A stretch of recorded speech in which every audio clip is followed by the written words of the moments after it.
Alright, so now we're going to take this same exact idea of working with rational equations, and we're going to apply this with things with letters in the denominator. There's really not any difference as to the procedure of what we're going to do. If you'll remember, the first thing that we did a while ago was we looked at what was the common denominator. So here again, let's do the exact same thing. If we look at z, 2z, and 8, and we want to find the common denominator, we'd have to look at the number parts and then the letter parts also. So between the numbers, between 2 and 8, 8 would be our common denominator.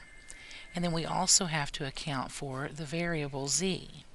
So we're going to rewrite our original problem, and this time I'm going to leave some space so that I can multiply through by the common denominator.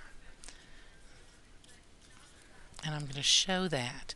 I prefer to do this every single time so that you're showing exactly what it is that you're doing. It helps so much when you're going back and studying.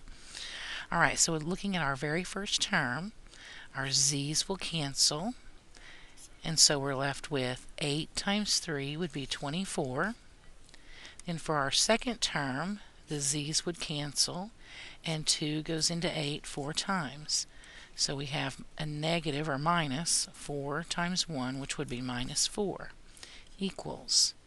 Now for the right hand side, our 8's will cancel top and bottom. So we have z times negative 5, which would be negative 5z. Now it's a matter of solving for z. So 24 minus 4 would be 20, equals negative 5z. And then getting z alone, we divide both sides by negative 5. So z would equal 20 divided by negative 5 is negative 4.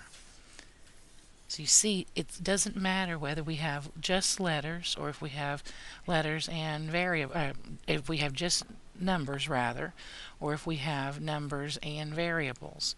The process is the most important thing, and the process is that you want to multiply through by the common denominator in order to solve rational equations.